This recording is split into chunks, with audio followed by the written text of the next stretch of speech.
You walk through the world as if it were the author of your story, as if every event were decided far from you, in territory you don't control. And it is precisely because you believe this that you live waiting. Waiting for money to improve, waiting for an opportunity to appear, waiting for someone to recognize your worth, waiting for some external sign that will finally allow you to feel what you wish to feel. But understand this waiting is the most silent and cruelest prison that exists. It keeps you captive in a cycle where life always comes first, and you come after, reacting, adjusting, shrinking back. The error is not in your desires. The error is in believing that the external is the cause and you are the effect. This is the root of human suffering, the belief that reality is something that happens to you and not something that responds to you. Nothing, absolutely nothing, manifests before it is felt. You have never received a scent, an opportunity, a relationship, a change that wasn't first sown internally as a state.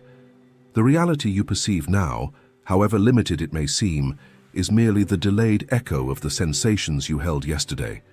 That is why so many spend their lives wishing for wealth while feeling poverty, asking for abundance while carrying the weight of lack, affirming prosperity while vibrating insecurity. They speak of wealth, but emotionally live as someone who does not yet have it, and the world, obedient as it always is, merely reflects this internal division. The law does not fail. It has never failed. It is man who fails to apply it because he insists on looking to the external as authority. But the external knows nothing. It is merely the reflection. It is you who emits the cause. It is you who shapes the form. It is you who defines the quality of the experience, not with words, but with the emotional climate you sustain when no one is watching. And here is the truth many fear to admit. You only manifest wealth when you already feel rich before any proof, not after, before. This is the difference between those who create and those who beg, between those who manifest and those who wait, between those who govern life and those who are governed by it. When you understand this, your inner world becomes the only place where true change happens. And suddenly, what once seemed impossible begins to approach you naturally, almost inevitably. Because reality does not choose, it obeys. Everything you feel is real becomes flesh, becomes form, becomes fact. The introduction of this teaching is not an invitation to hope, but to responsibility. Responsibility for what you assume yourself to be. Responsibility for the state you inhabit. Responsibility for the life you create, consciously or unconsciously. You are not a visitor to reality. You are its center. And when you finally accept this, you realize that nothing external has more power than the feeling you decide to carry now. And so, wealth ceases to be something distant and becomes what you allow to be born within you, before any evidence, before any number, before any circumstance. Because everything begins with feeling, and everything ends with feeling. This is the law. This is the truth. And you always knew it. Now it is time to remember. Wealth never begins in the bank account, but rather within. This is where so many stumble, because they want the feeling to come after external change, when the law demands the opposite. You manifest what becomes natural within you, and nothing becomes natural as long as you insist on looking to the world to decide what you can or cannot feel. The starting point is always internal. Feeling is always the seed. If you do not cultivate the feeling of wealth, everything you do in the world will be rootless effort, and rootless effort does not bear fruit.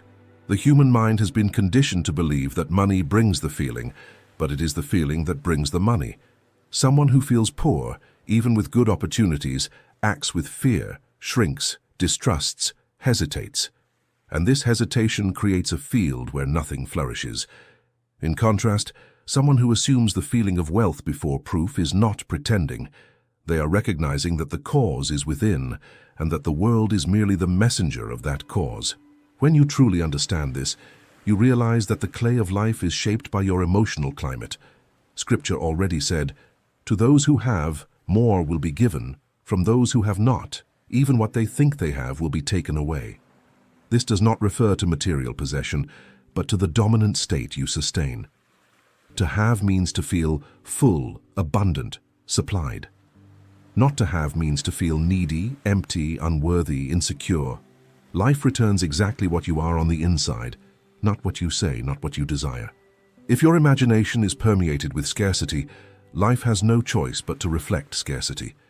If your imagination is filled with the feeling of prosperity, it also will have no choice but to reflect prosperity. You cannot escape the reflection of the state you most frequently assume. When you create a mental image of abundance, entering a place without fear, paying for something with ease, accepting the best naturally, that image is not just a thought, it is a vibration. And this vibration immediately changes the way you carry yourself in the world. Your gaze changes, your gestures change, your voice changes, your posture changes. Wealth begins to infiltrate small attitudes, and these attitudes open doors that the old state would never perceive. It is not the image that manifests, it is the feeling that sprouts from it. Imagination is merely the clothing of sensation. What creates is the internal climate, not visualization alone. And when this feeling begins to become stronger than fear, stronger than doubt, stronger than human logic, the external world responds as it always responds to conviction, by adjusting itself. Everything begins to move, not because you are doing, but because you are finally being. Manifestation is merely the delayed echo of the assumed state. First you feel, then life confirms, always in that order. Always.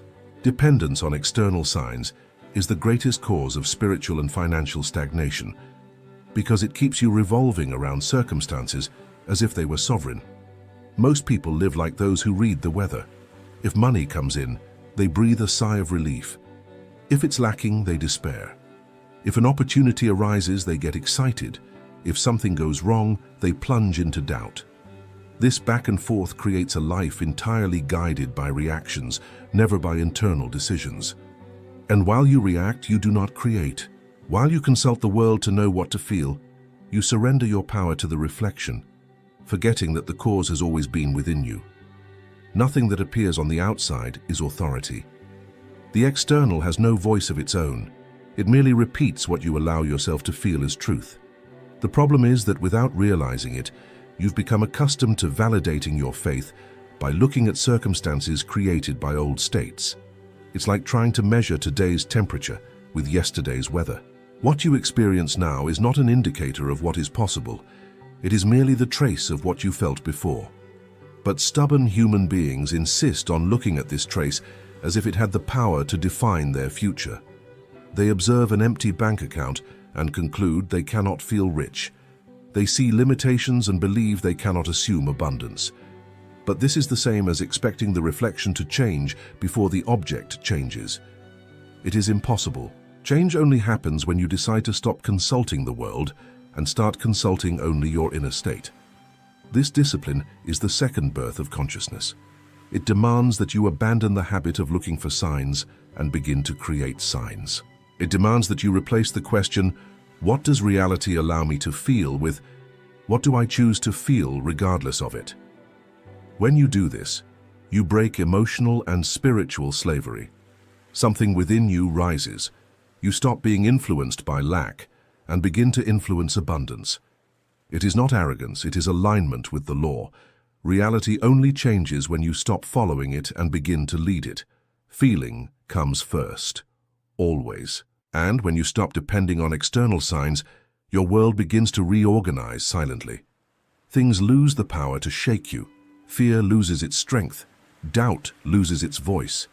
Even without any apparent evidence, you remain firm in the chosen feeling. And this firmness is precisely what moves reality. You discover that you don't need proof because the proof is in the state you have already assumed. And, as always, the physical world will do what it has always done. Obey. Sustaining the state without visible movement is the point where almost everyone gives up. Because here there is no spectacle, no immediate confirmation, no applause from life. Here there is only you, your consciousness, and what you choose to inhabit within. Most imagine something for a few moments, feel a slight internal glow, but then quickly run to check if something has changed outside. And it is in this act of checking that everything falls apart. Because those who check doubt, Those who doubt interrupt the process, and those who interrupt never manifest. Creation does not happen at the pace of human anxiety. It happens at the pace of conviction, and true conviction does not seek signs, it is the sign. When you assume a state, it needs to be sustained as an internal fact, even if the external world is still delivering the reflection of your old state. This requires spiritual maturity. It requires you to understand that physical reality is slow, dense, and delayed in comparison to imagination. It is merely the echo, never the voice. What you see now is not the truth of what you are creating. It is merely the trace of what has already been felt. Therefore, if you abandon the state because the external hasn't immediately changed, you are asking the reflection to command the mirror. And that is impossible. The cause never comes after the effect. Sustaining the state is remaining faithful to the invisible. It is acting as if you already are, feeling as if you already have, living as if you have already received, even if nothing indicates it yet. And note, even if nothing indicates it means especially when nothing indicates it. It is in these moments that you prove to yourself that you are not imagining as fantasy, but as conscious creation. Doubt appears, reason tries to argue, old fears try to pull you back to the old state. But if you remain firm in the chosen feeling, without negotiating with fear, something within you begins to solidify. The new identity ceases to be an effort and begins to become natural. It's like planting a seed. You don't dig up the earth every day to see if it has sprouted. If you do that, you kill the seed. You water, light, protect, and trust. Nature doesn't need to be watched. It needs to be respected. Imagination works the same way. If you revisit the state consistently, gently, with familiarity, it gains a life of its own. The old you gradually disappears. The new you takes shape, silently, without fanfare, without haste, until suddenly, when you least expect it, the external finally catches up with the internal. This is how manifestation happens, not as magic, but as the inevitable consequence of fidelity to the assumed state. Sustaining the state is the ultimate test of who truly creates and who merely desires. Those who desire wait for signs. Those who create sustain the state until the world has no choice but to bow before it.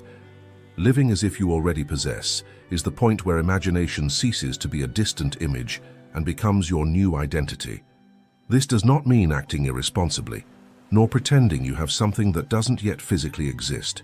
It means moving through the world with the emotional posture of one who has already received what they desire. It is an internal state, not an external performance.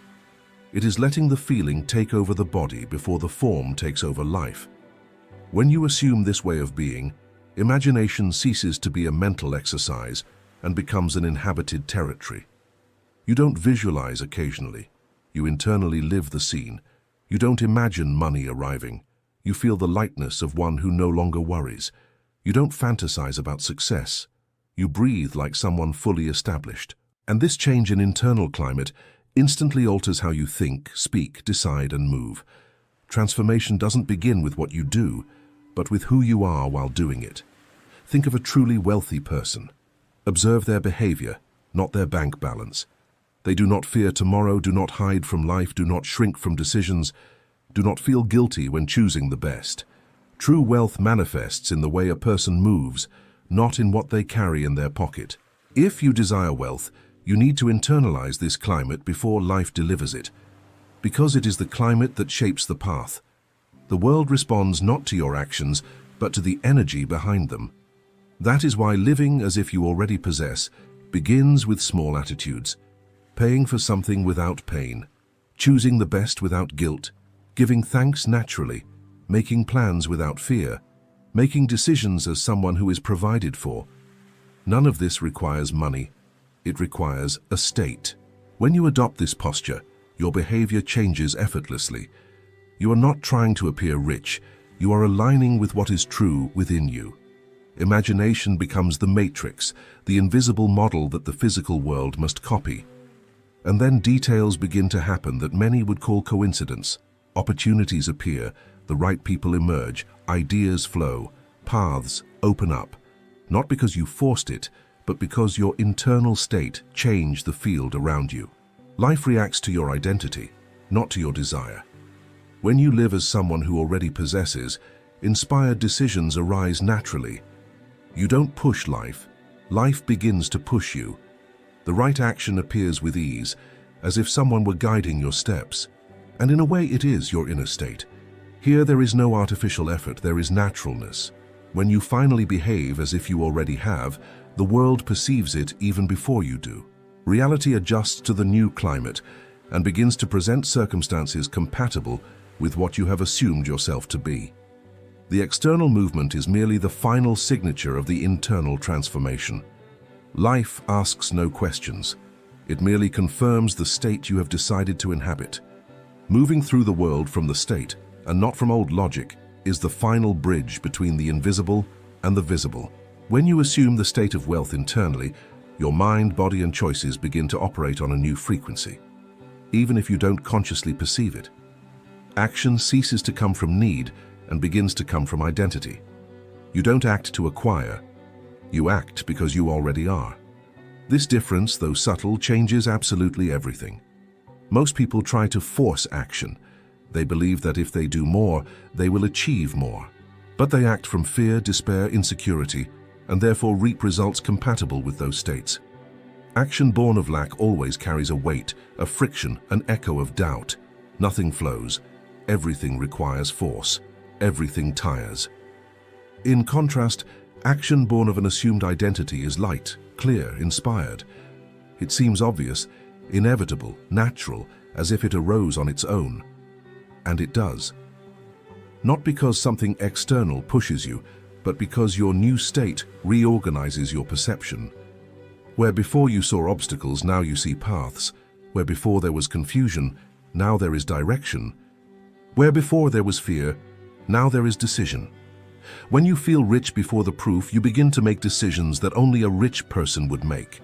These are not reckless decisions, they are consistent decisions. You allow yourself to dream bigger, plan more clearly, move with more confidence. You do not shrink back when evaluating possibilities because you have stopped measuring the world from a place of lack. And what happens when you act this way? You create space for opportunities that never appeared before. Life does not deliver abundance to someone who vibrates as if in a state of alert. It delivers abundance to someone who vibrates as if they are already abundant. This principle becomes clear when you observe truly successful people. They don't wait for life to give them permission to do what they desire. They move as if they already have what they need. If they make mistakes, they readjust. If they succeed, they expand. But they never act as if they depend on the world's approval. They follow an internal impulse, an impulse born from the state, not from fear. And this is precisely what the law demands of you, that your actions reflect the identity you have chosen, and not the circumstance you see. Because acting according to circumstance is living trapped in the old reality. But acting according to the state is declaring to the universe without words who you have decided to be. Inspired action is the final link in the creative chain. It is the moment when the invisible begins to condense into the visible. When you finally understand this, you realize you don't need to force anything. You don't need to chase after things. You don't need to beg for opportunities. You simply follow the natural movement that arises from the assumed state. Doors open because you have become someone that open doors recognize. Life responds because you stopped acting like someone fighting against it and started acting like someone walking with it. This is true action. This is the action that manifests. This is the action that confirms who you are. You spent your life waiting for the world to change so you could then change within, but now you know that it has always been the opposite. Reality was never the cause. It was always the echo. It never held authority. It was always the reflection.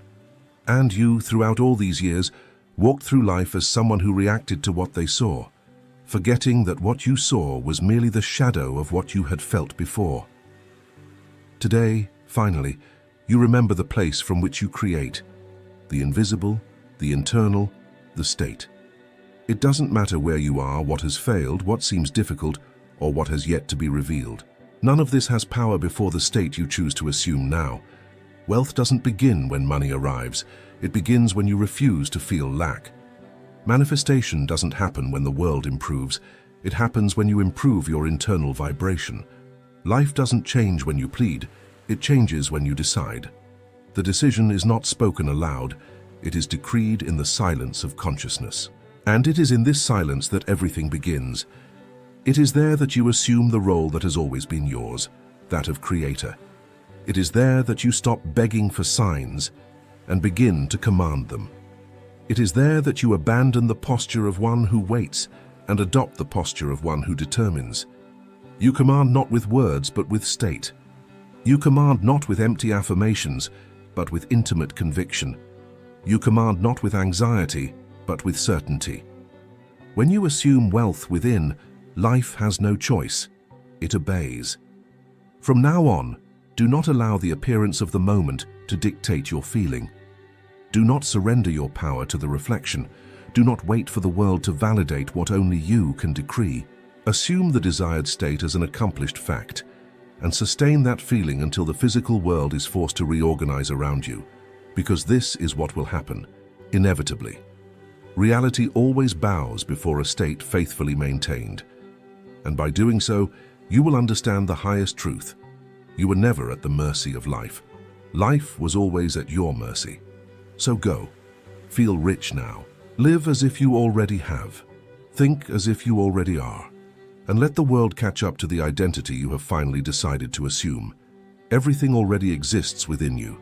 Now it is merely a matter of allowing the external to catch up with the internal. They tried to silence me.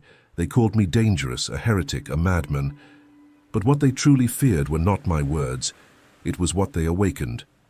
Because I revealed what the ancients always knew, that man is the very source of what he calls reality, that the mind is not merely a receptacle for thoughts, but the sacred instrument that molds the universe. And this is the code that so many wanted to hide, the code that connects your consciousness to the divine matrix. I saw with my own eyes the fear of those who live by control. They tremble before the man who discovers that everything outside is merely a projection of what he holds within. When you say, "I am poor," the world bows and manifests poverty. When you feel, "I am abundance," that same world bows and obeys you. They tried to erase this truth because they knew a man who assumes his consciousness as cause can no longer be manipulated. The divine matrix is not a power outside of you. It is your own mind in its awakened state. It is the living field that responds to your inner vibration, not to your words. That is why I teach. It is not what you say, but what you feel to be true that creates. Every prayer born of fear is lost to the wind, but a simple thought sustained with faith and emotion moves worlds. I didn't need to decipher this code, I merely recalled it, because it has always been etched in the heart of man in silence. It is the code of remembrance. I and the Father are one. And when you understand this, you cease to seek outside what you already are within. The ordinary man asks for signs, begs for miracles, but the awakened one knows that he is the sign. Everything that happens is merely a reflection of what he has accepted as his inner state. The visible world is the echo. I am the voice. When I alter the tone of my vibration, the echo changes. This is the law, and nothing can escape it. Therefore, when they accused me of revealing secrets, I merely smiled, because I revealed nothing new. I only reminded man of what he always was, creator, not creature. Do not seek outside what is within. Do not beg for what is already yours. Close your eyes, enter into silence, and feel what you desire as already real. In that instant, the matrix obeys. Because the universe does not hear you when you ask, it recognizes you when you assume. And when you assume with conviction, the visible world bows to your consciousness, and the invisible responds, "So be it, for so it already is." Everything already exists. This is the first truth man needs to recall. There is nothing new to be created, only already complete realities waiting to be chosen by consciousness. I see many imploring heaven for something that is already before them, invisible to the eyes but present in essence. Time is merely the illusion man uses to explain the interval between what he feels and what he sees. But in the divine mind, which is your own awakened mind, there is no waiting. Everything you can imagine has already been completed in the invisible. When you understand this, you cease asking and begin choosing. When I close my eyes and feel something as real, I am not dreaming. I am moving between possibilities. The physical world is just one of infinite possible manifestations. Every feeling I sustain is a coordinate, a vibrational code that positions me on a different line of creation. Nothing happens later. Everything happens now, just beyond the reach of common senses. Therefore, the secret is not to try to make it happen, but to assume the state in which it has already happened. The ordinary man says, "One day I will be prosperous," and the universe, obedient, replies, "So it will be one day." But that day never arrives because he continues to sustain the state of one who does not yet have. He who understands the law speaks differently. I am prosperous now. He does not lie, he claims it. He does not wait for the sign. He becomes the sign. And the world, which is merely a mirror, begins to reorganize itself to reflect the new assumed state. Many think that faith is waiting. It is not. Faith is living as if it already were. It is maintaining the feeling of completion even in the absence of evidence. The universe does not respond to requests. It responds to vibrations. When you feel something with conviction, in silence, you have already issued the command. And this command does not fail. It may be delayed to the eyes, but it never fails. Because the invisible is perfect in obedience, man's error lies in trying to create outwardly what he has not accepted inwardly. He wants to change circumstances without changing the state of consciousness that generated them. And this is impossible. Everything you see is the past of your imagination. Do you want to see the future? Look at what you feel now. That is what will come. The world is a mirror fixed in time. It only reflects, it never initiates. I say with authority, you lack nothing. Abundance, love, healing, peace. Everything is here, vibrating, awaiting your recognition. Do not ask for it to come. Feel as if it is already with you. Close your eyes and in silence affirm, I am that which I desire. In that instant, the code activates. The matrix obeys. And what was invisible begins to materialize, not because it was created now, but because you finally accepted it as yours. Feeling is creating. This is the second key that governs the code of the divine matrix. Thought is merely a shadow, an empty mold. Feeling is the breath that gives it form and life. Many think they are creating because they think, but thought without emotion is like a seed cast upon stone. It exists, but it does not germinate. The universe does not respond to what the mind says, it responds to what the heart confirms. When a man feels something as true, he imprints it upon the invisible substance of creation. And this substance, obedient, begins to organize itself around the state he has assumed. I learned early that the difference between one who dreams and one who manifests lies in the depth of feeling. A man can repeat an affirmation 1,000 times, but if doubt, fear, or expectation exists within him, that is what will be transmitted. Feeling is the language of creation, and the universe only understands this language. That is why man does not receive what he asks for, but what he feels himself to be. Life is not moved by words, but by vibration. When I say I am abundance, it is not the phrase that creates, it is the state it awakens. If I say it coldly, nothing happens, but if I utter it feeling the warmth of realization, the pleasure of possession, the gratitude of fullness, the creation is already complete. Feeling is the seal. It authenticates the invisible decree. Modern man lives distracted. He thinks what he wants but feels what he fears. And the universe, neutral and just, manifests what he feels. That is why many strive, pray, struggle, but remain trapped in the same cycle. Because the dominant feeling does not change. And until the feeling changes, nothing in the world can move. When I understood this law, I began to observe my own states. Each emotion is a vibrational password that opens or closes doors in the invisible. Sincere joy, silent certainty, anticipated gratitude, all are expressions of conscious creation. Fear, anxiety, guilt, all are unconscious prayers for what man does not want, but insists on feeling.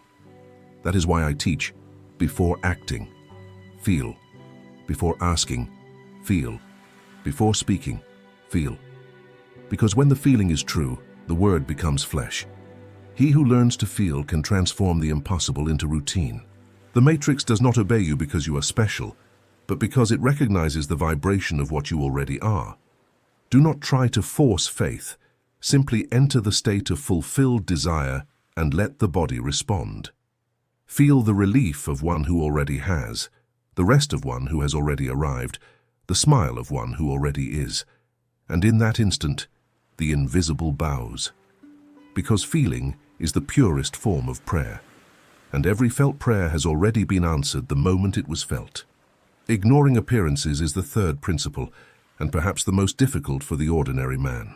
Because the visible world screams, and the untrained mind allows itself to be deceived by the noise of circumstances. But I tell you, everything you see is the past, the frozen portrait of an old state of consciousness. The error lies in fighting against projected images, when the true power lies in changing the projector. The mirror has no will of its own. It merely reflects what man feels to be true. When I learned not to react to appearances, I discovered freedom. The man who reacts to what he sees remains trapped in the cycle of cause and effect, believing himself a victim of external forces. But he who understands the law of assumption abandons the role of victim and assumes that of creator. He does not react, he decides.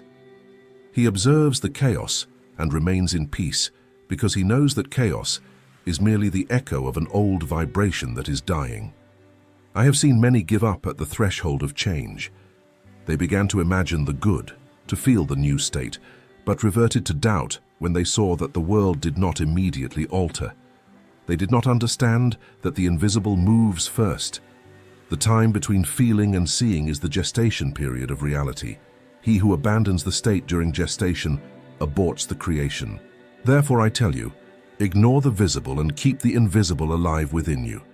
The scriptures say the just shall live by faith. And faith is not waiting for something to change. It is sustaining the feeling of completion even when everything seems contrary. The man who knows the truth looks at scarcity and feels abundance, sees sickness and feels health, sees the end and feels a new beginning. He does not delude himself, he creates. And the world by law yields before the firmness of his feeling. The physical world is a delayed reflection. When you change your state, it needs time to align. If you resist an appearance, it strengthens. If you ignore it and maintain the new state, it dissolves. I myself have lived this countless times. When circumstances challenged me, I merely smiled. I knew that was the echo of the old state, and the new was already in motion. The secret is to persist. Do not look at facts as final, but as signs of transition. The old world must disintegrate for the new to appear. Therefore, when everything seems worse, rejoice.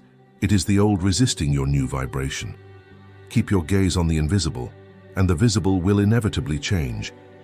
Because nothing resists the man who sustains the state with living faith and real feeling. The mirror of the world has no power whatsoever. You are the one who makes it reflect. Persistence shapes the invisible. This is the fourth truth many ignore, because they confuse faith with fleeting hope. But true faith is inner discipline. It is maintaining the state even when all signs say the opposite. I learned that the universe does not respond to impulse, but to constancy. The unstable man never creates. He merely begins creations that he does not sustain. Each time he changes his feeling, he erases the design that was being formed in the invisible and starts another.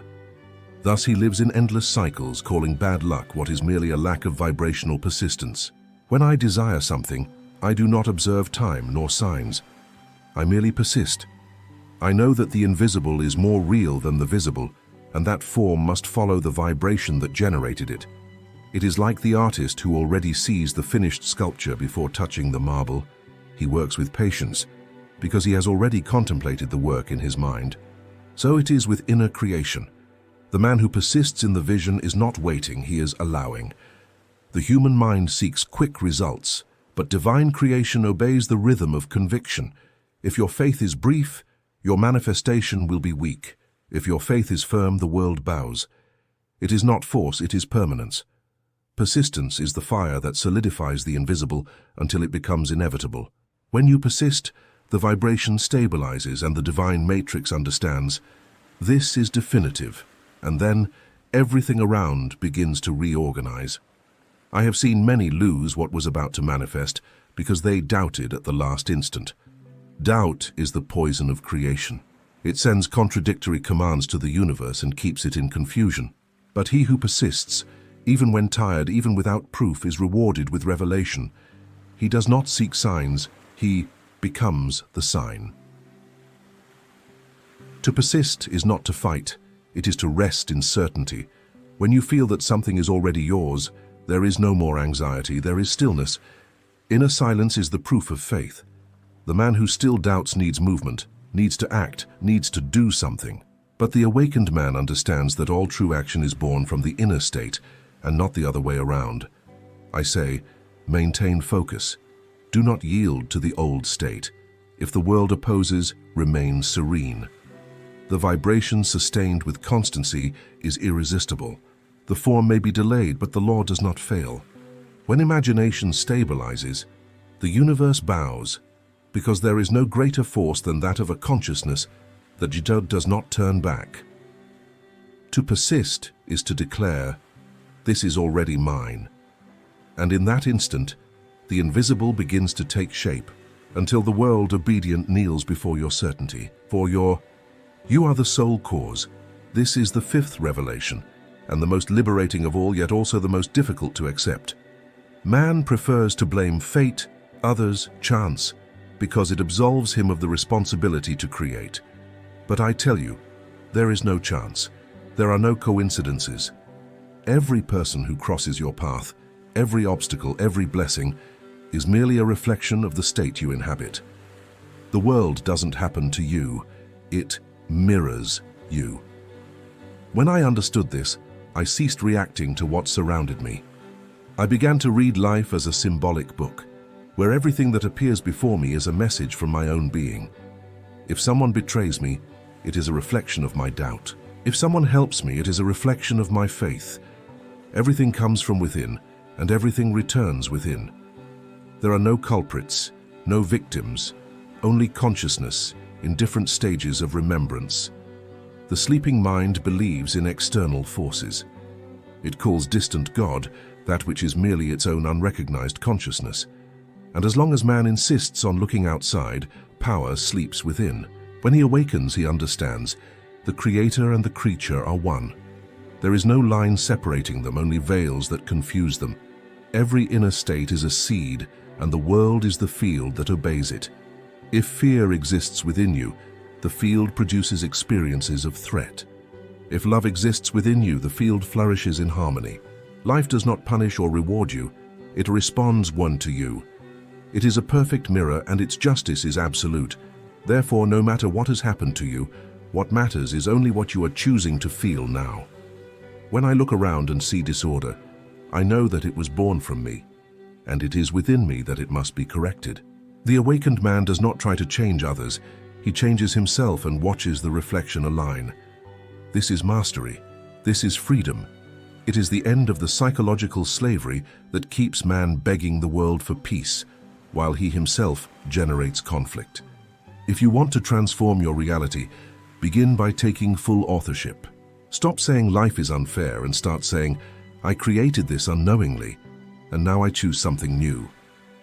This choice is power. This consciousness is the beginning of liberation. The divine matrix has no will of its own. It merely reproduces what you feel to be true. So assume yourself as cause, not in guilt but in sovereignty. See the world as your mirror, and it will become your ally. For the day man understands that everything he sees is himself projected will be the day he ceases to fear life and begins to direct creation with love, purpose, and power. In that instant, the matrix bows, and the entire universe recognizes your silent command. Now you know, nothing outside of you has power. Everything you sought was silently awaiting your recognition. The divine matrix is not a distant force. It is the very extension of your being. Every breath, every thought felt with conviction is a command that the universe obeys without hesitation. You were always the center of the circle, but you forgot. Today, I merely remind you of what you already are, the conscious creator of your own reality. The man who understands this ceases to beg. He does not ask, he assumes. He does not implore heaven, he aligns himself with the heaven within. The sleeping man lives trying to convince the world to change. The awakened one changes the world by changing his state. He speaks little, feels much. He does not lament, he decrees. He does not react, he observes. And in the silence of this inner authority, reality bows obedient to his new feeling. I say, abandon the habit of seeking outside. Close your eyes and enter the secret place where the word is still pure thought. It is there that creation begins. When you say in your heart, I am, you're not talking to yourself. You are issuing a decree to the divine matrix, and it responds always, always with perfection. What you see now is merely the reflection of what you once accepted as true. If you want a new reflection, adopt a new feeling. The awakened man walks in the world as one who dreams knowing he is dreaming. He does not fear, does not doubt, because he recognizes that the dream is his. Every event is a symbol, every encounter is a mirror, every obstacle is an opportunity to choose again. And when he chooses from the consciousness of being the creator, the universe reorganizes itself in perfect obedience. So from this moment, command in silence. Do not ask, determine, do not wish, assume. Feel as if it already is, and so it will be. Let the old world crumble. It merely reflects old states that no longer serve you. Remain firm in the vibration of what you have chosen, and the invisible will become visible. Remember, no censorship can erase the awakened creator. They can silence your mouth, but not your consciousness. Because creation is not born from sound, it is born from feeling. And when man feels the truth that everything is already his, the matrix bows, the world transforms, and the impossible becomes inevitable. Everything you desire is already complete. Everything you seek is already yours. Simply assume the state and remain in it until the universe, obedient and silent, says, so be it. Silence. Listen, and not with the ears of the body, but with the space that exists behind thought, because what I am about to tell you is not to be understood. It is to be remembered. There are truths that are not learned, they simply awaken, and this is one of them. Before I go, I must record what I never dared to utter while time still belonged to me, not out of cowardice, but out of compassion. Humanity, in its haste and fear, would have transformed the sacred into a formula, the mystery into superstition.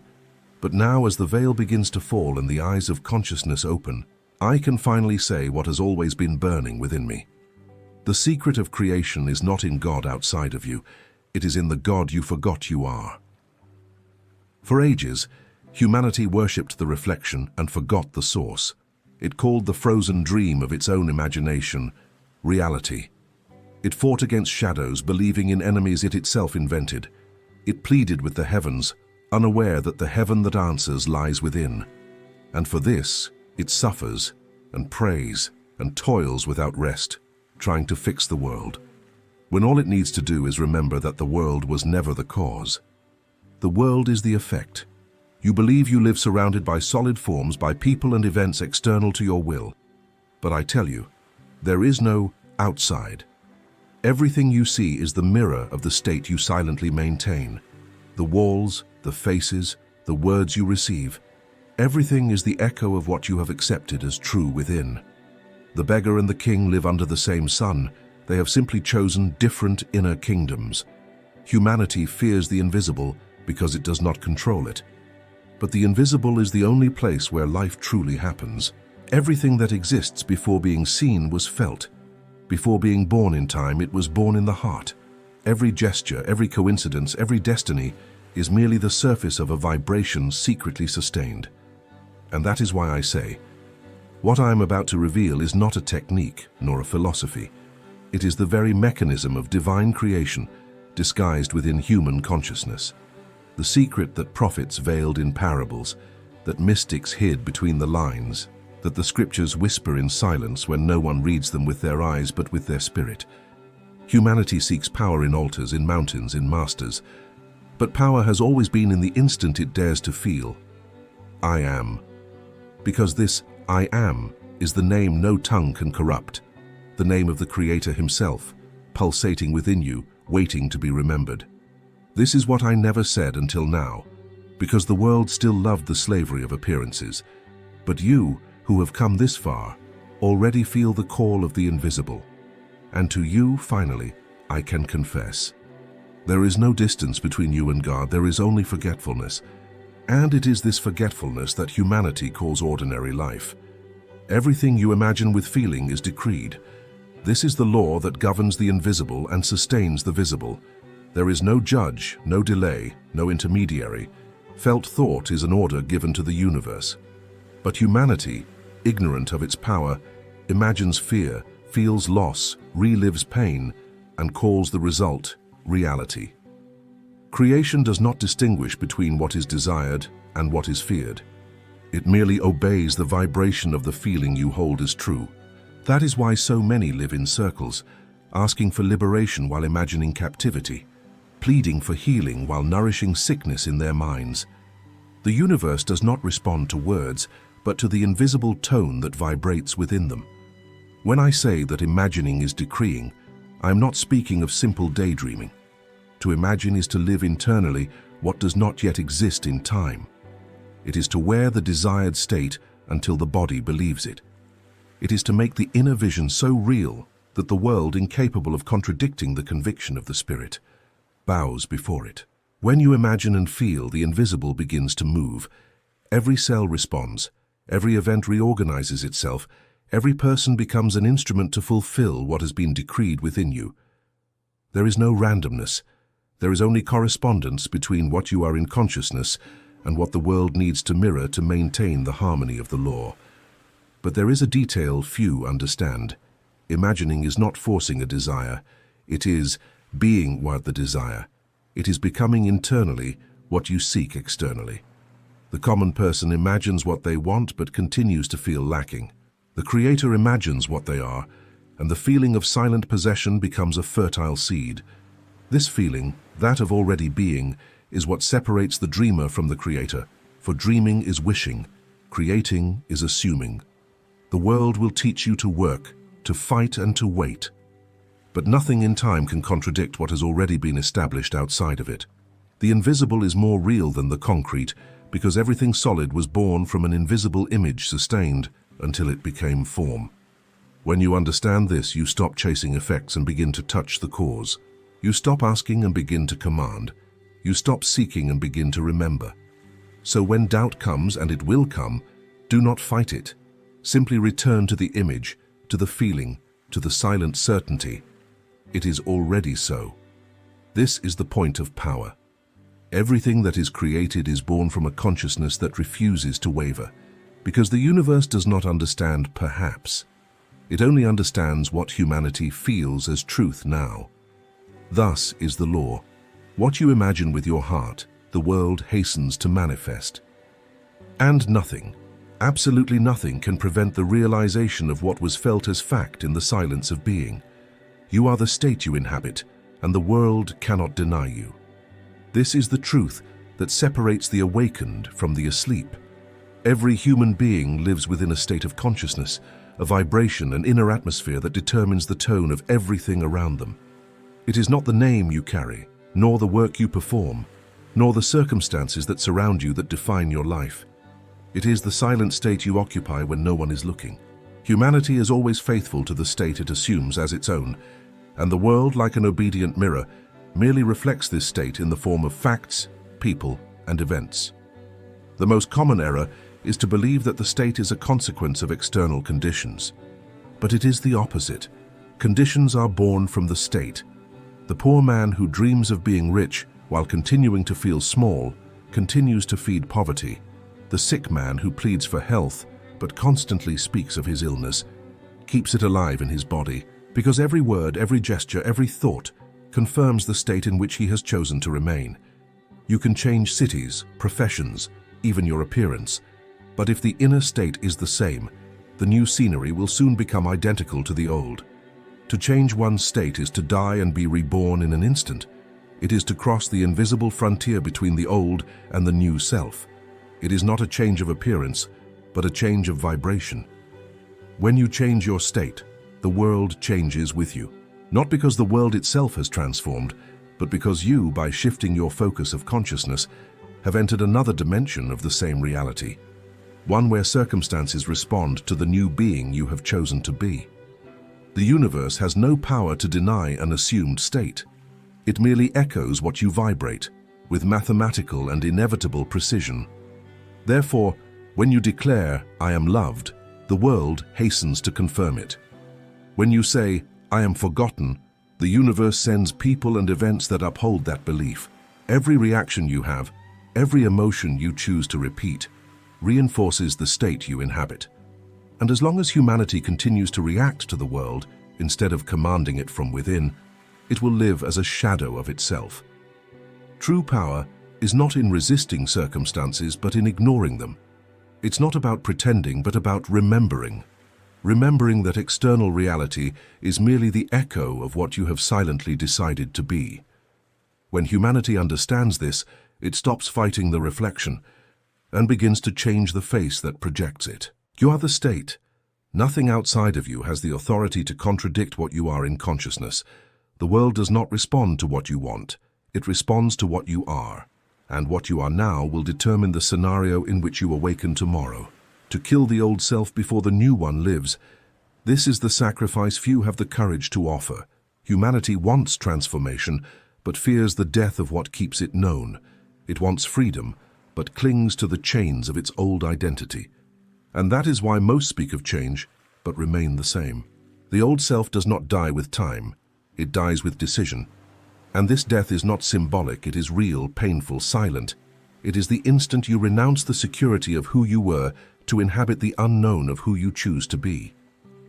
The mind resists. It will say, "But what if I am wrong? And what if nothing changes?" And that is where the old identity defends itself, fearing its extinction. Because it only exists as long as you believe in it. Everything you call I is merely a construct sustained by memory and habit. When you refuse to relive the same emotions, to repeat the same thoughts, the old begins to crumble. And in the void that emerges, the new is born. But humanity fears the void, and by trying to fill it with memories, it gives power back to the past that imprisons it. To kill the old self is the purest act of faith, because it is to jump without seeing the ground. It is to abandon the references, the justifications, the labels, and the stories you have told yourself to explain why things are the way they are. It is to look within and say, "I am not what I remember. I am what I choose to be now." This is true resurrection, not a distant metaphor, but a living, present process that repeats every time humanity dares to break free from the prison of its own image. There is no rebirth without death. The new cannot inhabit a body full of memories of the old. Therefore, before creating something, you must die to what contradicts it. It is not about denying the past, but about shedding it. When you stop reacting as before, when you remain silent in the face of insult, when you forgive what once hurt, when you act as one who has already won, the old dies a little more and the new begins to breathe. And then the world, confused, tries to remind you of who you were. Friends, family, circumstances, all will test the solidity of the new state. But he who does not yield, who does not turn back, will see the old reality dissolve like mist. The old self does not disappear with a single gesture. It disappears with constancy. Close your eyes and dare to forget who you were. Forget the name, the role, the fear. Let everything fall away. For only when nothingness envelops you can God fill you. He who has the courage to die in consciousness is reborn in power, and the world, without understanding how, begins to treat him as the new being he has chosen to be. Sustained imagination is the perfect prayer. Everything humanity calls prayer is in truth an attempt to feel what does not yet exist in time. But few understand that true prayer is not asking, it is assuming. The universe does not hear words, it hears vibration, and all vibration is born from a feeling. Therefore, when you close your eyes and internally live the scene you desire, feeling it with such intensity that your body believes it, you have already prayed. and the answer at that exact instant has already begun to move towards you. There is no need for long speeches, pleas, or rituals. God is not in gestures or repetitions.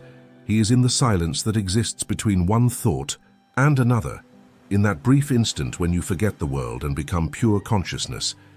It is in this space that the impossible is shaped.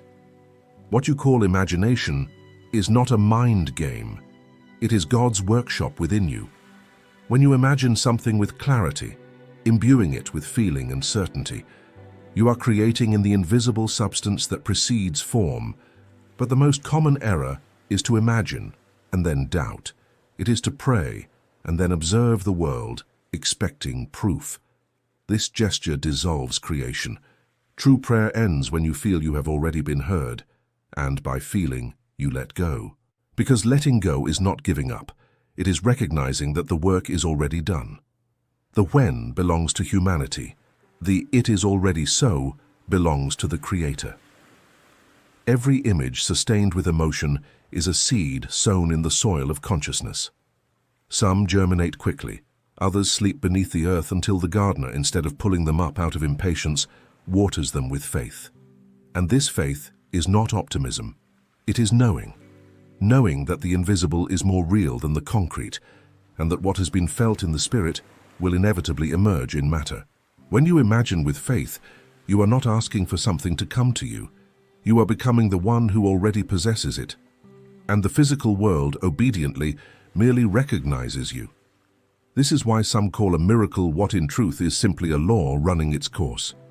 So when you close your eyes, do not imagine to escape what is. Imagine because you are. Enter the scene. Live it. Breathe it. Cry with gratitude even before you have it. Feel the texture, the sound, the weight of what is already yours in the invisible. And when you open your eyes, do not look for signs. Walk as one who has already received. Because the universe has no other choice but to confirm the conviction of one who imagines and believes. Persist. This is the last word I can leave you with, and perhaps the most difficult of all. Because the world will test what you declare yourselves to be. It will whisper doubt, disguise itself as failure, clothe itself in silence and absence. And he who does not understand the law will return to despair, believing that nothing happened. But what humanity calls delay is merely the resistance of its own mind to accept the new state as fact. Nothing is against you. It is you who have not yet fully surrendered to what you have already created. Persist, even when everything seems to deny what has been assumed. When money is scarce, remain in the consciousness of abundance. When your body aches, remain in the consciousness of health. When love seems distant, remain in the consciousness of being loved. The law does not fail, but humanity tires before it completes its cycle. The invisible requires constancy to condense into form. And each time you doubt, you break the nascent form and restart the process. Faith is not emotion. It is discipline. It is to remain silent when everything shouts the opposite. It is to keep the inner gaze fixed on what has already been decreed, even if the world collapses around you. He who persists, even without seeing, forces the invisible to yield. Because the universe does not resist an unwavering mind, the test will come inevitably, and it will not be in a moment of light but in the dark night. It is when nothing moves, when everything seems lost, that the Creator observes if you have learned to persist. If at that instant you retreat, the old will return and take its place. But if you stand firm, unmoving in faith, the world will begin to change before you, like a stage setting that bows to the silent command of the actor who has not forgotten their role. Persist in the chosen state. Nourish it with gratitude, with the serene certainty of one who knows they have already been heard. Time is merely the space the invisible needs to become visible. Do not ask for more haste. Ask for strength to sustain what already is. And when the day comes and reality finally yields, you will understand what I tried to say with my entire life. Creation never fails. It is humanity that gives up. Therefore, persist. Even if it hurts, even if it seems late, even if no one understands. Persist until the impossible surrenders, because he who does not give up on being becomes what he is. And he who remains faithful to the invisible until the end awakens and realizes, the whole world has always been waiting for only one command, the command of your state. Now look at me. If tomorrow my body falls silent, know this, I never left. What speaks through me cannot die, because it was not born. It is life itself speaking to you, reminding you of what time made you forget. Humanity does not need to learn to create. It needs to remember that it is already creation and creator at the same time. Everything you seek outside is a shadow of what already exists within. The love you ask for, the peace you implore, the power you envy, everything lies dormant within you, awaiting only the silent command of recognition. Ask no more. Command. Wait for no more signs. Create them. Pray not as servants, imagine as gods. When you understand this, you will see that the world is not an enemy, but a reflection. That pain is not punishment, but a call. That nothing happened to you by chance. Every event was merely the mirror of what you silently sustained. And when, finally, you look at life with the eyes of the Spirit, you will realize that the secret was never in me. I merely guarded it until humanity was ready to hear it, not on bended knee, but standing tall as an heir. Now you know. Power does not come from outside. It awakens when you say with full conviction, I am. And in saying so, everything smaller than this truth begins to dissolve. Fear dissipates, doubt silences, and the world bows. Because I am is the name of God pronounced in the temple of humanity. Remember this, you are the Word made flesh. The world is the word you speak every day with your feelings, your reactions, your thoughts. If you want to change what you see, change what you say, in silence.